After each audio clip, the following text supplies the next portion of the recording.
समंदर में उठी एक लहर लगभग नजर ही नहीं आती, लेकिन इसकी गोद में एक राज है। ये 950 किलोमीटर प्रति घंटे की रफ्तार से आगे बढ़ती हुई सीधे किनारे की ओर जा रही है। अगर ये लहर अमेरिका के एक सबसे जाने माने शहर से टकराई तो क्या होगा? कुदरत का ये कहर लाखों करोड़ों को मौत के घाट उतार सकता है।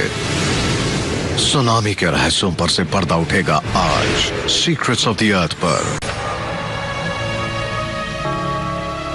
इंसानों के लिए समंदर हमेशा से बेशकीमती चीजों का खजाना रहा है, लेकिन इसका एक और भयानक रूप भी है। कभी कभी इसकी लहरें खतरनाक सुनामी का रूप ले लेती हैं। 90% सुनामियां पानी के नीचे जबरदस्त भूकंप की वजह से बनती है। सुनामी असल में क्या है? सुनामी पानी की एक दीवार है जिसमें ईंट की दीवार की ताकत होती है। सुनामी समंदर की बाकी लहरों से पूरी तरह अलग है। 11 मार्च 2011 9.0 की तीव्रता से एक भूकंप ने जापान को हिला दिया और उससे उठने वाली सुनामी तोहोकू के प्रांत की ओर बढ़ी। कुछ जगहों पर इसकी लहरें 120 फुट तक ऊंची थीं। 18,000 लोग लापता हुए या मारे गए और 6,000 घायल। $235 अरब के नुकसान के साथ यह धरती की सबसे महंगी कुदरती तबाही साबित हुई।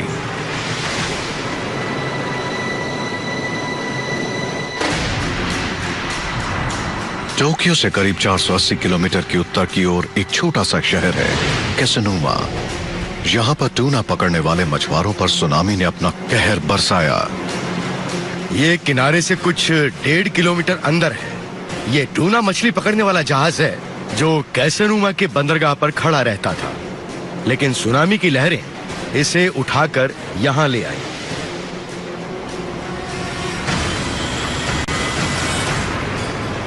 जापान धरती के रिंग ऑफ फायर पर बसा है, यानी पैसिफिक महासागर को घेरता हुआ वो दायरा जहां भूकंप और ज्वालामुखी आम बात है। पिछली शताब्दी में 14 बेहद खतरनाक सुनामियों के साथ जापान दुनिया का सबसे सुनामीग्रस्त देश बना। लेकिन जापान अकेला नहीं है। समंदर में भूकंप आने से अमेरिका के उत्तर पश्चिमी राज्यों में भी सुनामी आ सकती है। कैस्केडिया फॉल्ट को ही ले लीजिए, जो रेखा कनाडा से वॉशिंगटन और वॉशिंगटन से ओरेगॉन तक फैली है। हम जानते हैं कि अतीत में ये तबाही मचा चुकी है। समंदर की सतह से मिले मिट्टी के नमूने साबित करते हैं कि इतिहास में कई बार यहाँ सुनामी आ चुकी है। सुनामी हमारी धरती पर करोड़ों अरबों सालों से आती रही है, तब से जब से इस धरती पर समंदर है। समुद्री तलछट के कुछ अवशेष सन 1700 में कैस्केडिया फॉल्ट की वजह से आई सुनामी के हैं। भूकंप और उसके बाद आई बाढ़ के किस्से अमेरिका के मूल निवासियों की लोक कथाओं में आज भी जीवित है। ट्री रिंग स्टडी के मुताबिक मृत पेड़ों की बाहरी रिंग की कार्बन डेटिंग से 1699 की तारीख सामने आती है, जो उस सुनामी से पहले उन पेड़ों का आखिरी साल था। लेकिन सटीक तारीख एक रहस्यमय सूत्र से पता चली है। जब वैज्ञानिक जापान गए तब उन्हें सन 1700 में आई सुनामी के रिकॉर्ड्स मिले।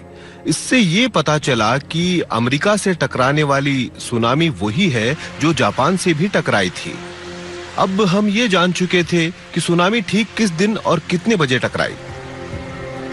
जापान में मिली जानकारी से पता चला है कि ये सुनामी अमेरिका के उत्तर पश्चिमी हिस्से से 26 जनवरी सन 1700 को रात 9 बजे टकराई।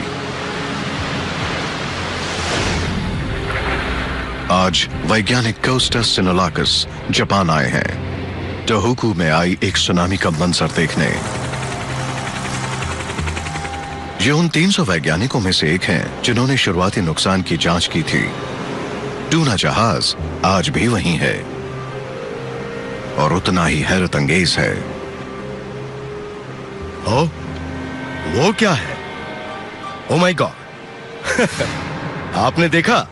कुछ नजर आ रहा है? वो एक कार है। ये जहाज एक कार पर बैठा है। पिछली बार जब मैं यहाँ आया था तो मलबा मेरी हाइट से ऊपर तक था, इसलिए ये नजर नहीं आई थी। 330 टन का कहूल टकुमरून नंबर 18 आज राल्ट 210 पर खड़ा है। इसके आसपास उन इमारतों के नींव हैं जिन्हें सुनामी बहा ले गई थी। ज्यादातर सुनामियों की तरह इस सुनामी का जन्म भी समुद्र तल के सरकने से हुआ। भूकंप के समय फॉल्ट की एक तरफ की जमीन अचानक नीचे धंस जाती है। समुद्र तल में अचानक आए इस बदलाव से पानी ऊपर की तरफ उछलता है और सुनामी का जन्म होता है। जब समंदर के नीचे एक जबरदस्त भूकंप आता है तो उसमें 16,000 करोड़ लीटर पानी उछालने की ताकत होती है। इसके बावजूद बीच समंदर में सुनामी के नीचे इतना पानी होता है कि उसकी लहरें शायद कुछ ही फुट ऊंची होती हैं।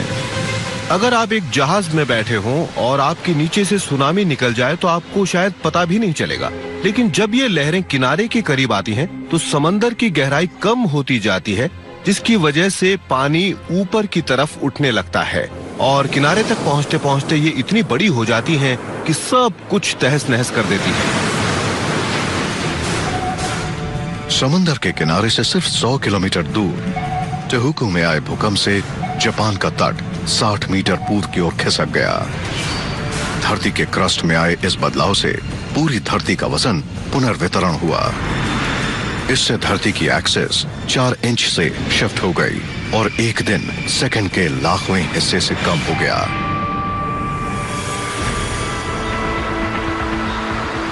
(26 दिसंबर 2004) इंडोनेशिया के सुमात्रा द्वीप के करीब समंदर में भूकंप आया, जिससे हिंद महासागर में सुनामी की लहर उठी।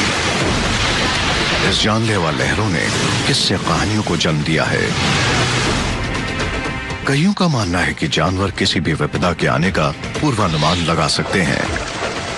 इस विपदा से पहले हाथी तट छोड़कर भाग गए, तो वहीं फ्लेमिंगो पक्षी भी अपने प्रजनन स्थान को छोड़ गए। स्कूबा डाइवर इस तबाही से अनजान रहे। जब तक वो ऊपर आए तो उन्हें मलबे नजर आए, लेकिन इस दहशत का एहसास तब हुआ जब पानी पर लाशें तैरने लगीं।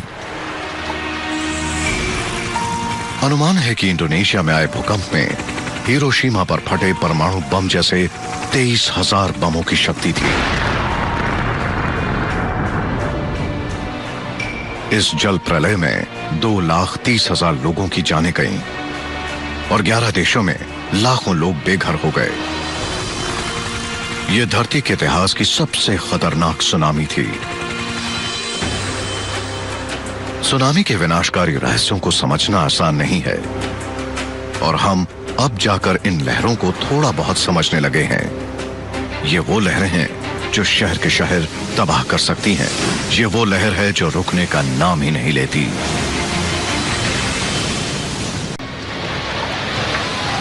सुनामी हमारी धरती के हर महासागर में उठी है, लेकिन 80% सुनामियों की जिम्मेदार है Pacific ring of fire. 1 April 1946 Alaska के लूशियन द्वीपों पर 7.1 तीव्रता का भूकंप आया, जिससे सुनामी 2200 मील दूर हवाई के हीलो इलाके की ओर बढ़ी।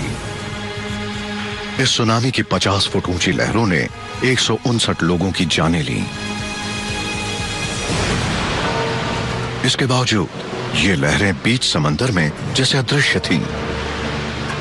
बीच समंदर में सुनामी की लहरें बस कुछ ही फुट ऊंची होती हैं और दूर से तो वो नजर भी नहीं आती। अब जाकर हमें एहसास हुआ कि सुनामी की लहरें बाकी लहरों के मुकाबले अलग होती हैं। ये लहरें 150 किलोमीटर से ज्यादा लंबी हो सकती हैं। लहरों की लंबाई उसके अगले और पिछले भाग से मापी जाती है, न कि साइड से। एक लंबी सुनामी की लहर अपने साथ ढेर सारी ताकत लेकर आती है, इतनी कि लहर बेहद तेज रफ्तार से आगे बढ़ती है। इनकी रफ्तार 1000 किलोमीटर प्रति घंटे तक पहुंच जाती है, एक जेट एयरप्लेन जितनी तेज। इसकी रफ्तार को समझना आसान है, क्योंकि बीच समंदर से उठी लहरों के रास्ते में कुछ नहीं आता। लहरों के ऊपर हवा है जो बाधक होती है, लेकिन बहुत कम। लहरों के नीचे समुद्र की सतह है वो भी रोधक होती है, लेकिन बहुत कम। यानी इन लहरों को रोकने वाला कोई नहीं है। इतनी ऊर्जा के साथ सियाटल शहर एलियट बे से अंदर आती सुनामी का सामना कैसे करेगा? समंदर में आए भूकंप के बाद लहरें एमरल्ड सिटी के तट पर पहुंचेंगी। तट के नजदीक आने पर समुद्र ज्यादा गहरा नहीं है और लहरों की रफ्तार पर ब्रेक लगती है। तेजी से आगे बढ़ रही लहर की रफ्तार अचानक कम हो जाती है और लहरें 16 फीट तक उछलकर शहर की सड़कों पर कब्जा कर लेती हैं। अब चूंकि हमारा अनुभव हमेशा साधारण लहरों के साथ रहा है, इसीलिए हम समझ नहीं पाते कि आखिर सुनामी की लहरें इतनी अलग कैसे हैं। हमें अब एहसास हुआ है कि एक साधारण लहर और सुनामी की लहर में बहुत बड़ा अंतर है और इस अंतर को समझना बहुत जरूरी है। आमतौर पर लहरें हवा से बनती हैं। हवा से बनने वाली ये लहरें कुछ 100 मीटर लंबी होती हैं और यही अंतर है साधारण और भूकंप से बनने वाली सुनामी की लहरों में। सुनामी अलास्का के प्रिंस विलियम साउंड में आए 9.2 तीव्रता के भूकंप से इस सुनामी का जन्म हुआ था। ये उत्तरी अमेरिका का अब तक का सबसे ज्यादा तीव्रता वाला भूकंप था। अलास्का में 119 लोग गुमशुदा हो गए और समुद्र तट पर मौजूद पूरी की पूरी बिरादरी तबाह हो गई। इस तबाही के बाद इमरजेंसी क्रू और फिर इंजीनियर्स घटनास्थल पर आए, इस उम्मीद से कि यहां से मिलने वाले सुरागों पर वो भविष्य में सुनामी का सामना कर पाएंगे। जापान के उनागावा में 2011 में आई सुनामी ने इमारतों की फाउंडेशंस पर हमला किया और पूरी की पूरी इमारतें ढह गईं। यहाँ जो नजर आ रहा है वो एक उदाहरण है कि हम किस तरह अपनी इमारतें बनाते थे। जैसे ही पानी नीचे जाता है तो वो इमारत को उठा लेता है और इमारत तैरने लगती है। अब जैसे ही एक बड़ी लहर आती है शुक, तो पूरी इमारत गिर जाती है। मेरे मुताबिक ये उदाहरण इंजीनियरिंग की हर किताब में आने वाले अगले 10 सालों तक रहेगा। दूसरी लहर जिसने इस इमारत को पलट दिया, सुनामी के एक और रहस्य को खोलती है। सुनामी की लहरें एक के पीछे एक आती हैं, जिन्हें वेव ट्रेन्स कहते हैं, और हो सकता है सबसे बड़ी लहर पहली लहर के 1 घंटे बाद आए।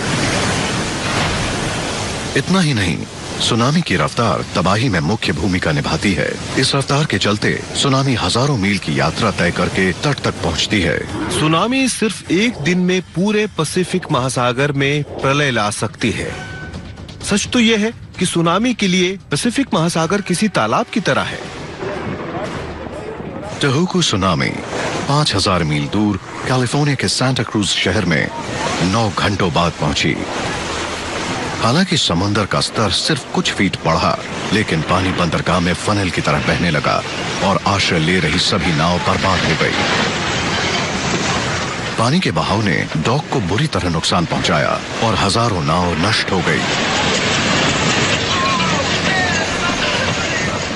कुल मिलाकर कैलिफोर्निया के तट को $10 करोड़ का नुकसान हुआ। हालांकि ज्यादातर सुनामियों का जन्म समंदर में आए भूकंप से होता है, लेकिन कुछ ऐसी भी घटनाएं हैं जो सुनामी ला सकती हैं। कुछ जो धरती पर होती है और कुछ जो अंतरिक्ष से आती हैं।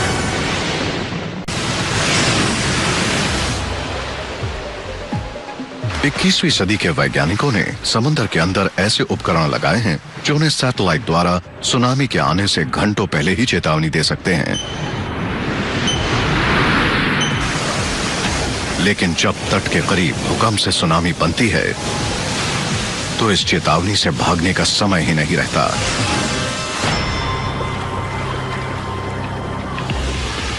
अगली सुनामी हमारी धरती के तट से कब टकराएगी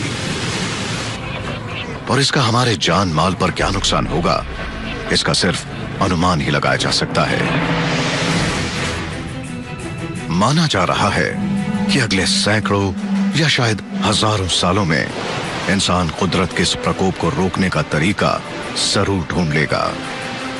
लेकिन तब तक सुनामी हमारी धरती के सबसे खतरनाक और भयानक रहस्य के रूप में आतंक फैलाती रहेगी।